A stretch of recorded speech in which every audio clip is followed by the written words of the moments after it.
72-year-old Bertha Lisby has been making tamales for over 60 years for a living. A widow and mother of 12, Lisby says her humble business has enabled her to raise and school her children, and now it is her grandchildren that are benefiting from it.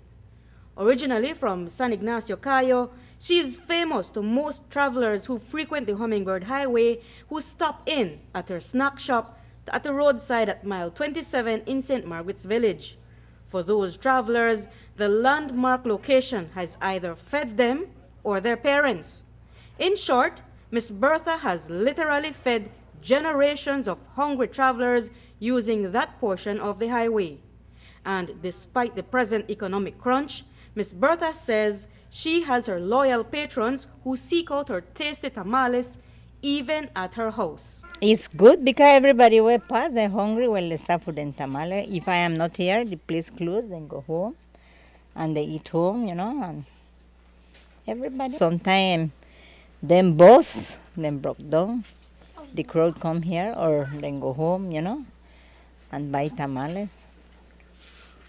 You go to your home and buy tamales? They go to my house, sometimes close. But after 6 decades, Miss Bertha is thinking about throwing in the towel.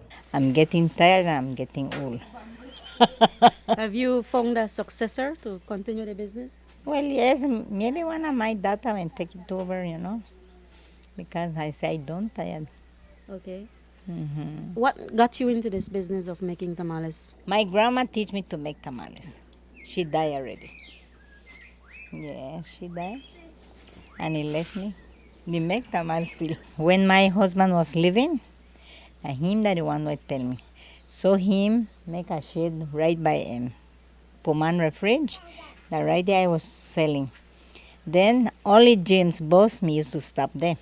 Well, when the line said that James boss stop, then stop too.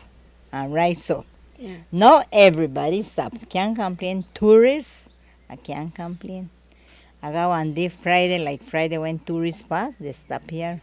They like the tamale and they like the pepper. And then they red like macaroni. Manuel Itza and Abner Milian are not exactly tourists, but they've been avid supporters of Miss Bertha's Fireheart tamales. Every time I come, because I like the tamales. It's very nice. How long have you been eating from her?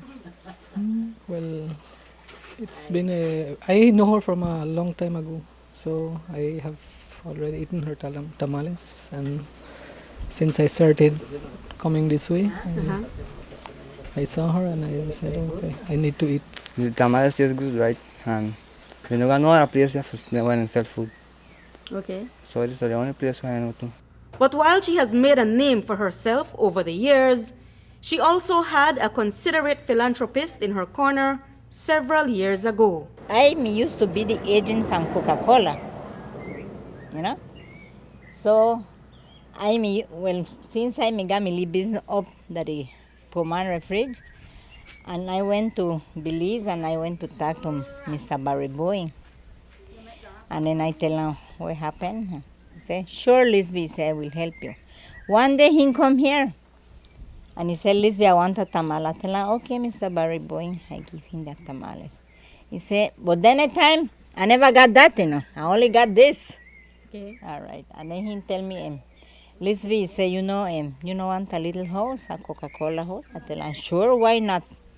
If you give me, I agree to it.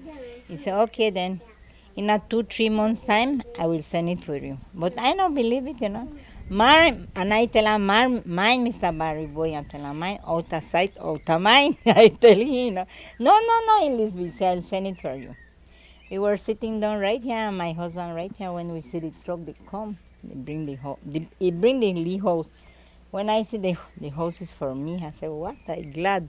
And pass right through, and then my husband fix here, and they fix it.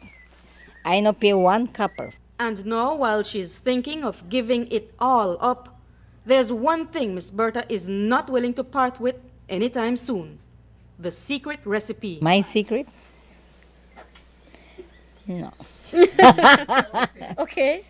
But all right, good. You won't It's give not me a good secret. to say your secret. Right. Okay. Except your daughter who want to take over the business. No, she won't say it. Reporting for News 5, I am Marian Ali.